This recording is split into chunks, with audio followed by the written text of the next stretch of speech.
내가 살아도 주 위해 살고 이제 내가 죽어도 주 위해 죽네. 샬롬, 좋은 하루를 시작하게 하시는 하나님께 감사드립니다. 여러분 계신 곳에서 하나님의 은혜와 평강이 넘치게 되시기를 바랍니다. 오늘은 말씀 묵상의 시간 마태복음 6장 19절로부터 21절까지 있는 말씀을 가지고 하나님 말씀을 같이 묵상하도록 하겠습니다. 제가 읽어드릴게요. 너희를 위하여 보물을 땅에 쌓아두지 말라. 거기는 좀과 동록이 해하며 도둑이 구멍을 뚫고 도둑질하느니라. 오직 너희를 위하여 보물을 하늘에 쌓아두라. 거기는 좀이나 동록이 해하지 못하며 도둑이 구멍을 뚫지도 못하고 도둑질도 못하느니라. 내 보물이 있는 그곳에는 내 마음도 있느니라. 아멘.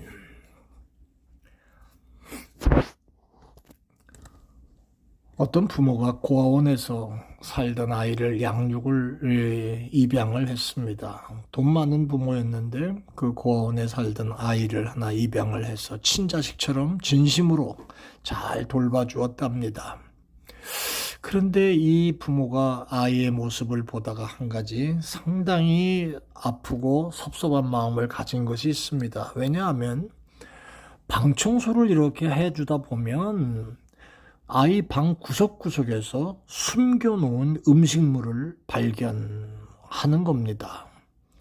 몰래 숨겨두는, 자기만 아는 곳에 숨겨두는. 원래 고아원에서는 먹을 것이 부족했기 때문에 그런 습관이 생겼는지 모르겠지만 좋은 집에서 풍성하게 부모가 모든 걸 다 제공하는 그런 집에 양자로 들어왔는데 그 습관이 없어지지 않는 겁니다. 그걸 본 부모의 마음이 어지간히 아프고 서운했습니다. 여러분, 이 말씀을 제가 드리는 것은 이 모습이 바로 우리의 모습이 아닌가 해서 그렇습니다. 우리가 결코 고아가 아니고 좋으시고 부자이신 하나님의 아버지신데 아직도 영적인 고아처럼 자꾸만 우리의 육신만을 위해서 이 땅에 쌓아두려고 하지는 않는가 하는 겁니다. 어떤 분들 리조울도 안 해져 있는 분들 이렇게 뵈면 아마 젊은 시절에 노후에 쓰려고 애써서 돈도 많이 모으시고 그런 분들이 제법 있을 겁니다. 혹은 여자분들 같은 경우는 남편 되시는 분이 물질적인 것도 많이 남겨놓고 세상을 떠나신 분들도 많이 있고요. 또 여러 가지 면에서 재정적으로 걱정 없는 그런 모습이 많이 있죠. 그런데 노후에 멋지게 그것을 사용해야지 하면서 모았는데 나이가 많아 세상을 뜰 때가 되었는데도 그냥 쌓기만 하는 사람들, 쓸 줄도 모르는 사람들 많지요. 아파도 또 자기를 위해서는 음식도 사 먹지도 않습니다. 참 무서운 일입니다. 100만 달러, 1000만 달러가 통장에 있으면 무슨 소용이 있겠습니까? 여러분, 이 습관이 영적 생활에까지 이어지고 있다는 거 여러분 아시나요? 이 세상은 우리가 결코 영원히 살 집은 아닙니다. 잠시 머물다 가는 곳에 지나지 않습니다. 다 알지 않습니까? 다 그렇다고 얘기합니다. 그런데 우리 본향은 하나님 아버지의 집인데, 그런데 우리가 이 땅에 살면서 마치 이곳이 영원히 살 집인 것처럼 이 땅의 보물을 쌓고 살려고 하는 그런 모습이 우리에게 계속 이어지고 있다는 겁니다. 자, 돌아갈래 고향 아버지 집이라고 노래를 부르면서 이 땅은 잠시 머물다 가는 곳에 지나지 않는다고 그렇게 알면서 물질적인 것만큼은 그냥 꽉 움켜쥐고 이 땅에서만 힘쓰는 그런 모습이 되고 있다는 거 조금 웃기는 모습이 아닙니까? 당시 서기관들과 바리새인들의 신앙이 자라지 못한 이유가 여러 가지가 있었지만 그 가운데 한 가지가 뭔지 아세요? 유대인들은 재물을 사랑하는 자들이었습니다. 땅에다 재물을 쌓으려고 하니까 하늘의 소망이 사라집니다. 재물을 사랑하니까 하나님 사랑하는 척 할 수 있어도 하나님을 사랑하는 전심이 아닙니다. 그 결과가 뭡니까? 하나님도 잊어버리고 재물의 복도 떠나고, 이 문제를 여러분 해결하지 못하면 우리도 마찬가지죠. 하늘의 보물을 쌓아둔다는 것은 무엇을 의미할까요? 하나님의 선하신 뜻대로 하나님의 귀한 사업에 힘쓰는 것을 의미하죠. 디모데전서 6장 17절에서 19절 보면, 너는 이 세대의 부한자들을 명하여 마음을 높이지 말고 정함이 없는 재물에 소망을 두지 말고 오직 우리에게 모든 것을 후히 주사 누리게 하시는 하나님께 두고 선한 일을 행하고 선한 사업에 부하고 나눠주기를 좋아하며 동정하는 자가 되게 하라. 이것이 장래에 자기를 위하여 좋은 터를 쌓아 참된 생명을 취하는 것이니라. 아멘. 사도 바울은 디모데에게 이런 것을 가르치고 있습니다. 여러분, 이 땅에 보물을 쌓아서 안 될 이유가 지금 이 시점에 한번 돌아보십시다. 뭘까요? 첫 번째는요, 보관하는 그러한 보관성이 부족한 부분이 있습니다. 19절에 너희를 위하여 보물을 땅에 쌓아두지 말라. 거기는 좀, 동록, 도적 이런 것들이 해하고 구멍 뚫고 도적질한다. 지상에서는 보관성이 떨어집니다.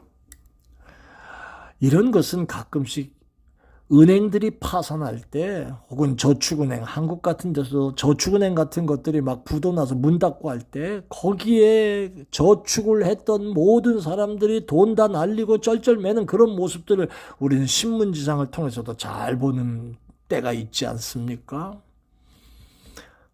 몰래 감추어 놓고 몰래 쌓아두었지만 결국은 참 찾지 못하고 잃어버리고 마는 그런 피해들이 생기는 것. 보관성이 부족하다. 두 번째는요, 하나님 나라의 사업에 투자하는 것과 그 다음에 이 땅의 은행에 투자하는 것, 이윤, 그러니까 이자의 차이도 엄청나게 다릅니다. 마가복음 10장 29절에서 30절 말씀 보면 예수님께서 나와 복음을 위하여 집이나 형제나 자매나 어미나 아비나 자식이나 전토를 벌인 자는 금세에 있어 집과 형제와 자매와 모친과 자식과 전토를 100배나 받되. 100배나 받되. 요즘 미국과 한국의 은행 저축금리가 얼마나 됩니까? 몇 퍼센트가 되는지 전 잘 모르겠습니다만은 참으로 기대한 그런 액수가 아니고 조금밖에 안 되는 것 아닙니까? 그런데 오늘 성경에 보물을 하늘에 쌓아두는 경우는 이율 100배라고 말하고 있습니다. 100이란 말은 충만한 숫자입니다. 그러니까 100배 이상도 될 수 있습니다. 이렇게 확실하고 수지 맞는 투자가 어디에 있습니까?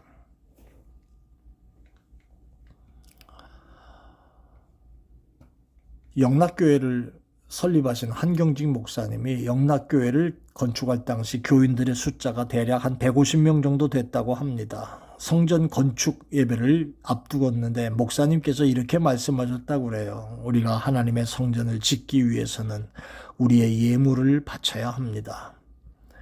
며칠 먹을 양식만 남기고 하나님의 성전 건축을 위해 다 바칠 수 있는 마음의 각오가 돼 있는 사람만 성전 건축 예배에 참석하시기 바랍니다. 성전 건축 예배를 드리는 날 150명 교인 가운데 53명이 그렇게 하겠다고 나섰답니다. 정말 조금의 양식만 남겨놓고 하나님의 성전을 위해서 있는 거 다 바쳤대요. 그 뒤로 30년이 흘렀습니다. 교회 설립 30주년이 되었을 때 한경직 목사님이 한번 조사를 했답니다. 당시에 정말로 먹을 양식 조금만 남기고 다 하나님께 바친 사람들은 어떻게 되었을까? 다 찾아보니까요, 한결같이 돈을 벌고 재벌의 반열에 들어가 있는 축복을 받았다는 그런 보고를 한경직 목사님이 하신 일이 있습니다. 사랑하는 여러분, 하나님은 신실하십니다. 하나님은 약속하신 말씀을 꼭 지키십니다. 하늘에 쌓은 보물은 그 누구도 빼앗아 갈 수 없습니다. 저는 우리 리저월드에 있는 사랑하는 여러분 모든 성도들이 이 말씀을 잘 기억하고 새겼으면 좋겠습니다.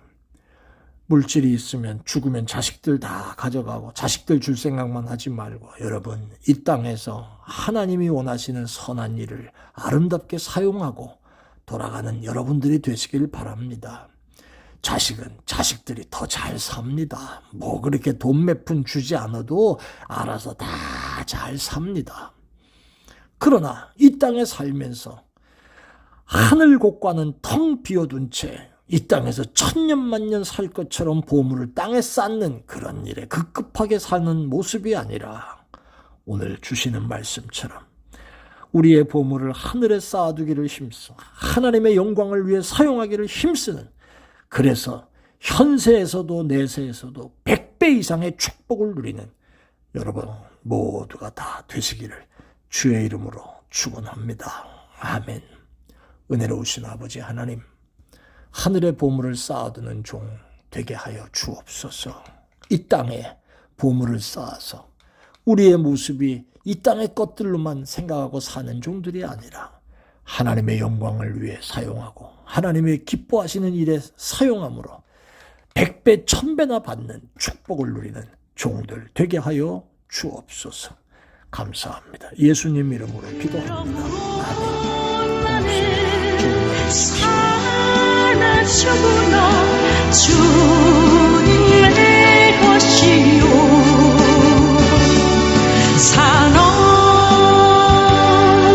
살아주구나